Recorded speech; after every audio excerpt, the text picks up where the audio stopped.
Dr. Christina, it's truly a pleasure to have a remarkable individual like yourself in our podcast today. A dentist, a coach, a transformational coach, and a DJ as well. Greetings from Pakistan. Thank you. Thank you very much. It's a pleasure to be here with you today. Dr. Christina, how did you transition from being a dentist to becoming a coach for dental professionals? What motivated this shift in your career? Yeah, I had been a dentist for 17 years, and I had been through a second period of burnout. So I was like on my way to get depressed, and I didn't understand why. I didn't understand what had happened.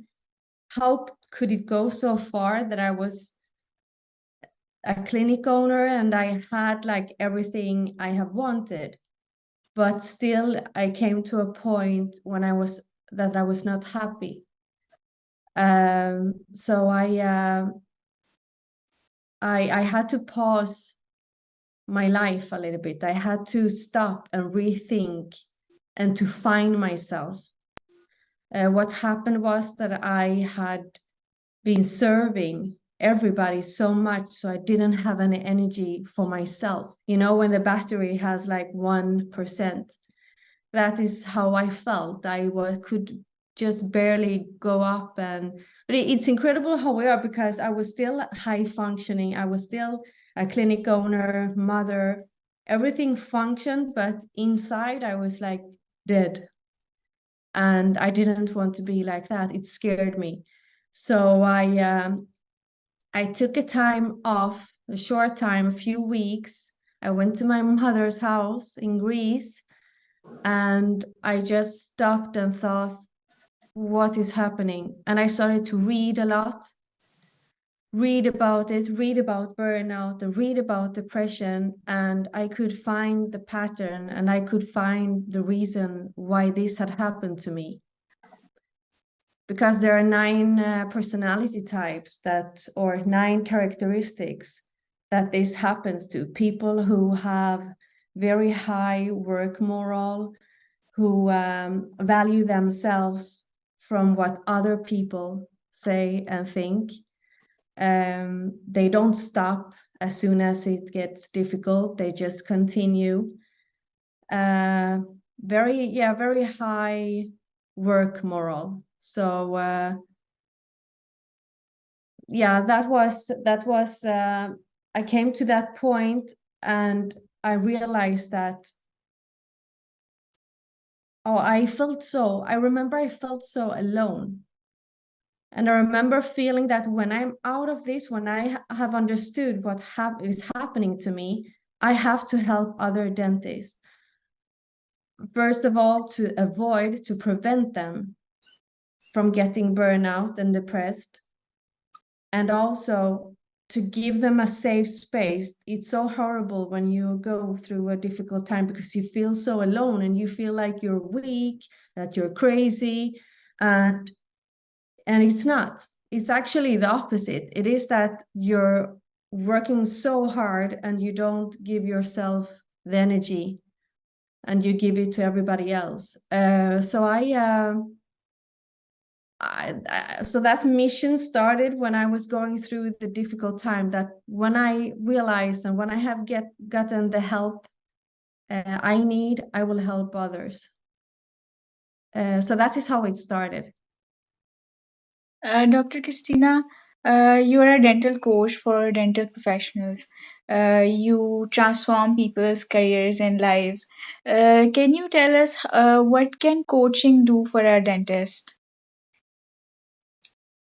It can really change the life, because a coach won't tell you what you have to do. You have the answers inside yourself. But it's just that many times we get lost, because we have these limited beliefs. We are doing things maybe our parents want. We lose ourselves on our way through life. And what a coach can do is, by asking the right questions, we help dentists get to know what do they really want, what is their purpose, what is their passion, and how to find a good work-life balance. So it's not about, it can look so different from person to person. So it's helping that person to find their own answers that they have deep inside of themselves, actually. Okay, Dr. Christina, you talked about Meraki and Ikigai on your website. Can you tell us a bit about these things? What are they? Yeah, that is a really good thing and a really easy thing to do by yourself at home. You put these, you draw 4 circles, and in one of them you draw things you love to do, and in the second circle things you're good at, in the third circle what you can be paid for, and in the fourth what the world needs. And in that intersection, that is your ikigai, your purpose, why you go up in the morning, and why you can go on and not only live and work just to pay your bills, but actually get up and being happy, really joyful. So, and that ikigai, that intersection and purpose can change during your lifetime. So, vi håller på att filma här, så du vet. Uh, So, what do you think? How can dental professionals cultivate resilience and overcome challenges in their lives, all the while maintaining a positive outlook in the face of adversity? yes, that's a very good question, because that is something I'm thinking a lot of when I'm speaking with dentists that are going through burnout and they're feeling lost. I can see a pattern that most of us, most of them are like very they are empaths, and they are high sensitive persons. They feel a lot, and we can train to feel less by mental resilience, I think. But I am also thinking that I truly believe that maybe everybody is not suitable to be a dentist, because also when I don't want to be negative about it, but I think we should start to have like tests, or at least guide the dental students depending on their personality. And then every dental student should have a mental resilience program. And that could be, of course, they don't have an experience, so they won't understand all the situations yet because they don't have the experience of being a dentist. But we could have role playing, and we could teach them how to set boundaries. And everything starts with self-awareness. If you're not self-aware, if you're not aware of your own feelings, for example, let's put an example like, imagine a dental student who have been through abuse. It could be during childhood. And then as a dentist, you have to make a feeling on a child who's screaming. That can trigger so much. And that is what I see also when dentists feel anxiety in treatments. And you don't even have to be through abuse to feel something like that. I am a very high sensitive person, and I could really suffer with treating smaller children. When they were crying, I was really feeling weak. And that is something in the personality, or something that triggers, I don't know. But I don't know if we can build up every dental student to be really happy and be able to work during their whole life. I know it could seem negative, but I don't think we have, during these years, during dental school, we don't have enough time to build up all this resilience that you need in your personality and give you all the theory and skills to make fillings, crowns, and everything. It's really complicated, but still there is a lot to do. There's a lot to do, but we have to speak about letting the dental students become self-aware of what they feel. Have Um, a personal coach or a personal mentor. How do you feel in this situation? Does it make you feel anxiety? Why? But do we have that time? Do we have that in every dental school to be able to give a coach to every dentist? I don't know. Dr. Christina, you've also talked about the Mamba mentality in your blogs. What is it, and how can dentists use it to elevate their careers and their practices? Yeah, Mamba career. Yeah, I got it from the post I had seen about that Mamba theory, and of course that is based on, for example, mental resilience. To when you go through, you have, for example, done a mistake, to not let that mistake drag you down and punish yourself. Just like, what can I learn from this situation and go on. And that is a big part of mental resilience, and that is something that could be more, yeah, easy to teach our students, dental students, that to see it positive, instead to see like every mistake, not see it as a mistake. That is one step further and closer to success. It's like the post-it. I often say the post-it notes. That was a mistake. It was meant to be something else. And they made a mistake. And from that, we have the post-it. So yeah, it is about not giving up and continue. But also, it's important, once again, I want to say that it's important to be self-aware. I think that sometimes I have always loved these accounts that says, yeah, and when everybody else sleeps, you're awake and you fight. And for people like me, you don't have to say it twice. You say it once, and I will work as a workaholic. But it has its bad side, because if you don't listen to yourself, you get the burnout, because we are not machines. We are human beings. But that, yeah, in conclusion, that's the greatest takeaway, that to not see, when you do something, you do a mistake, not see it as a bad thing, just the opposite. Learn from it and go on. Have you made any mistakes in your career that you learned from? Ooh, many. Many. And most, I had my mobile was my private and my clinic mobile. I mixed totally my private life with my work life.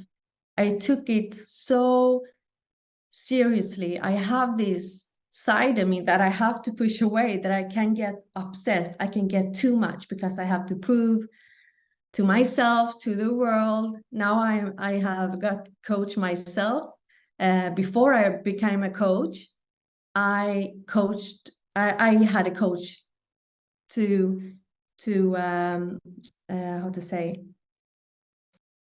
to solve my own issues, because I don't think you can help another person if you don't solve your own. So I'm not the same, but I was very obsessed. When I wanted something, I could be with it 24/7. And that is the way I was with dentistry. I took work home all the time. I was at work about 12 hours a day. When I came home, I continued. Sometimes I took my workloads already when I was at home. I answered the patients Friday evening, Saturday, Sunday. I gave it all.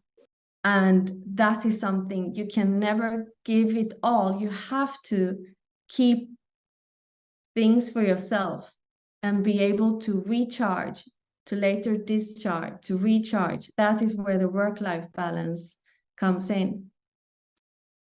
Do you have a memorable success story from your coaching experience where you've seen a transformational change in someone's career? Excuse me, could you say that again? Do you have a success story from your coaching experience where you've changed someone's life, transformed someone's life?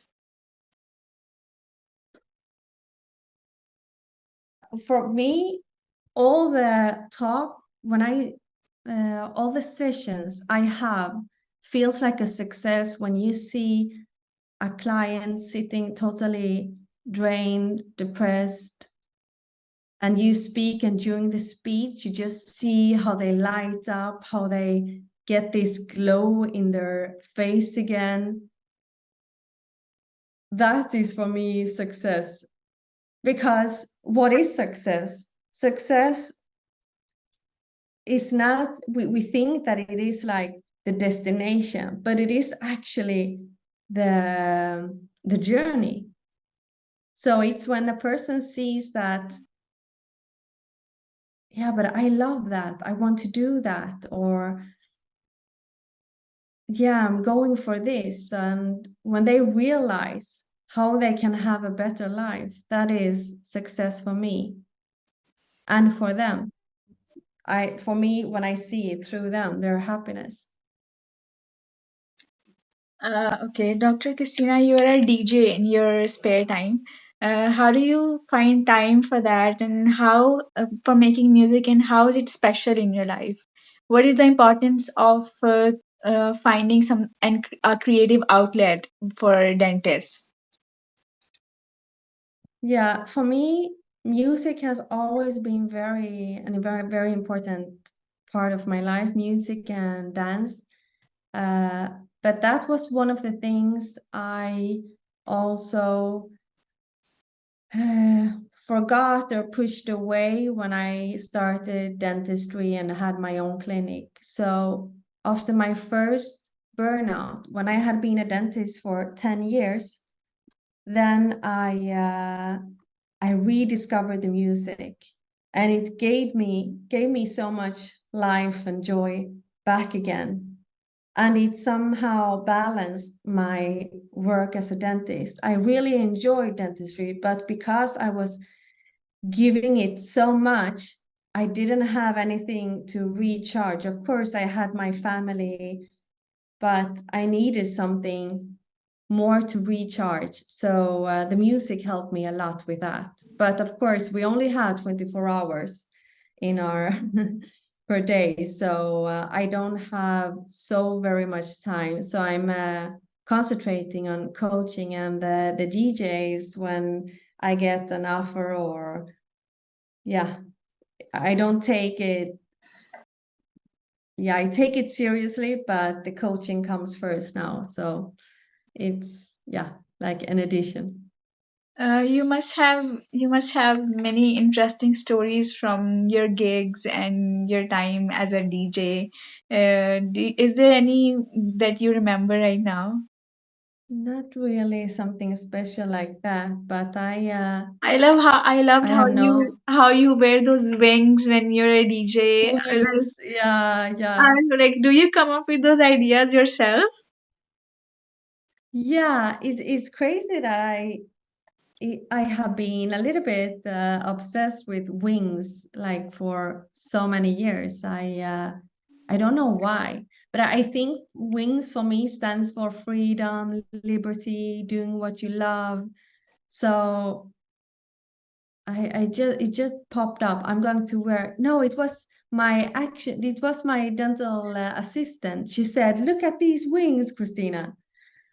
And it was website. So I ordered black, silver, and white. So I have, they're really big. They're like 3 meters. So yeah, people really enjoy it when they see it. And again, I am a person, I enjoy a lot to see people happy. So during the DJ sets, the gigs, it feels like I'm in heaven. I really enjoy it. Dr. Christina, you also seem to have traveled to other countries. I'm interested in understanding cross-cultural aspects of dentistry. How do cultural differences influence a dental practice? Do you like meet different people from different cultures during your practice? How do you handle them? How do you handle such situations? Where I live in south of Spain, there's of course there are Spanish, but then there are a lot of Scandinavian people. So we have a little bit from all the world.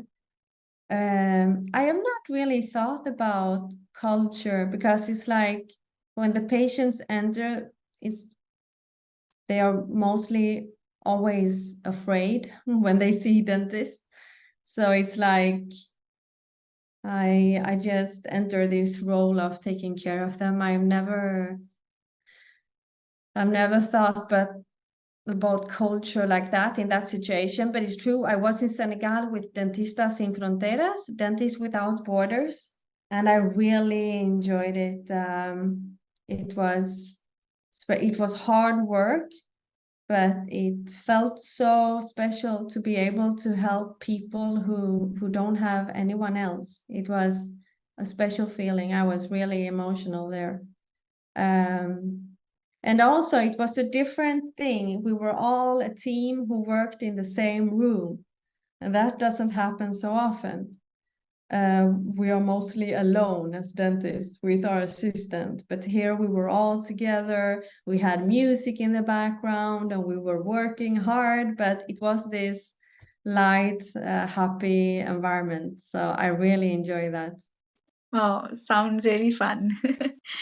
Dr. Yeah. Christina, how is it like practicing dentistry in Spain?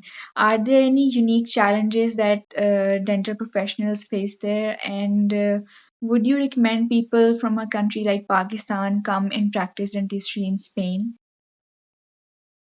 I have had a lot of questions, and especially also from India, and particularly in Spain, there are so many dentists. The challenges we have is that there are so many dentists and dental clinics, and now there are like more these dental clinics who offers very low prices, and so exactly, yeah, Spain would not be the easiest way to get a job, unfortunately.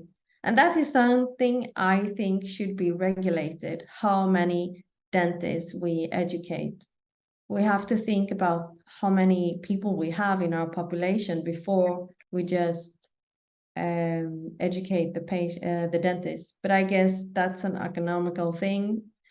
There are the schools who wants money, but we have to think because that is an additional stress to know that everybody's just fighting over the patients.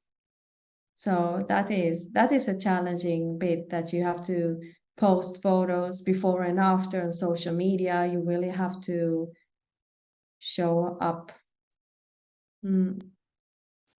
Okay, Dr. Christina, let's move to a little personal bit of your life.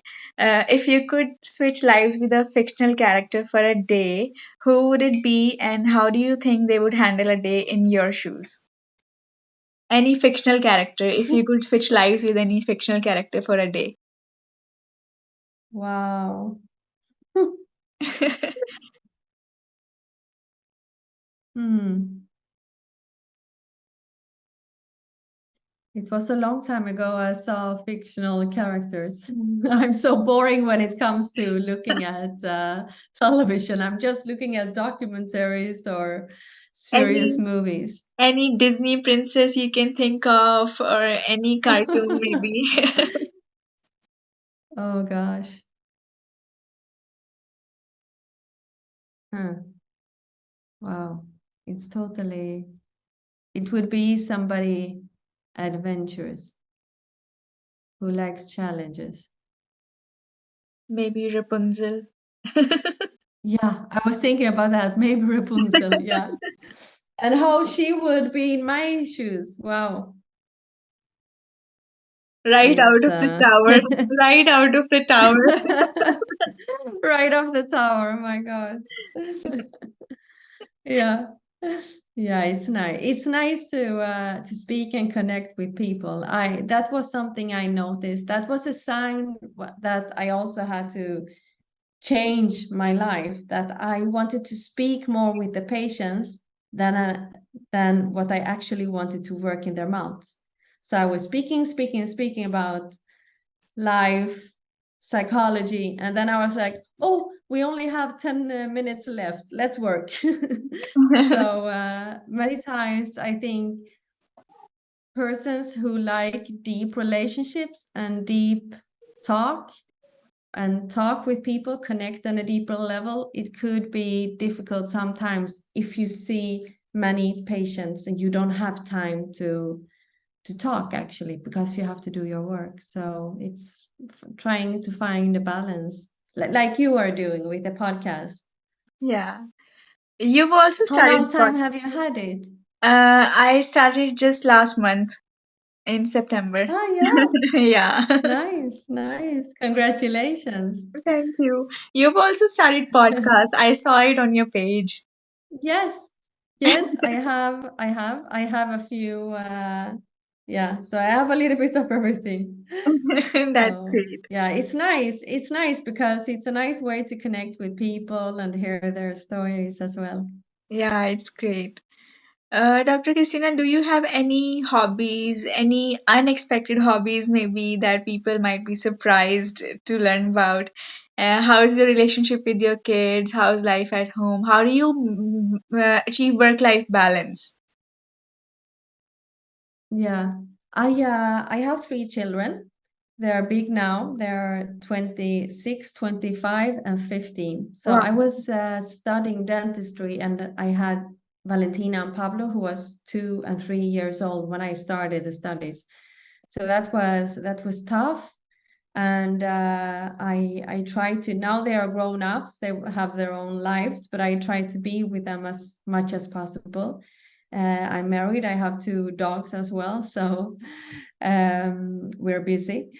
Hobbies, I like to be hiking when I have time. I should do it more, it really relaxes me.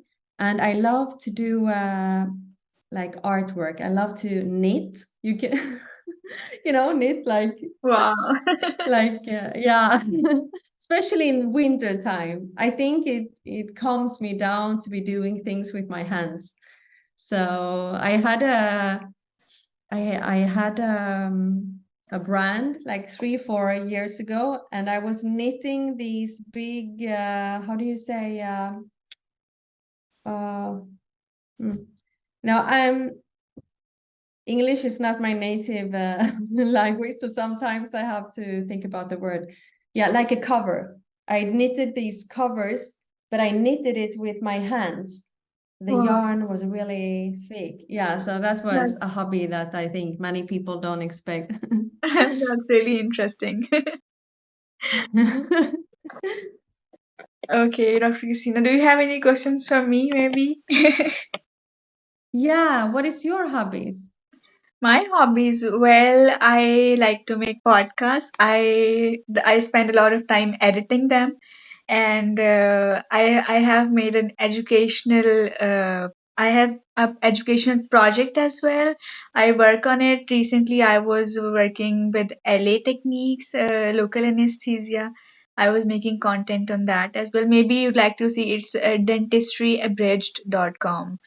And I Hmm. watch TV. I spend time with my cats, and that's just how the day goes. How do you think that dentists from Pakistan get in touch with you, maybe for coaching and a transformational experience? I think LinkedIn helps a lot. I think people there see, and many times it is a stigma in general with mental health. And many times dentists write to me personally, um, because it is. it is happening everywhere. It doesn't matter where you are, which country. So it's good with social media that you put a post and you show people that it's okay to speak about it, and then they can send a private message to you. So it is through podcasts, social media in general, that people can find all over the world. So yeah, it is important. It's a pity that I think some universities, some dental schools starts to speak about it more and more, because we could prevent a lot if we start early.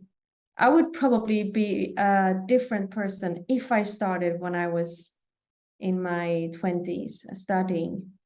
Then you don't have to, I mean, you, if you're a person who cannot put boundaries and you have your own clinic, it can pretty it will lead to burnout, because you cannot say no, you cannot say stop, and we should not take for granted that everybody can, because it depends of our childhood, it depends of our personality.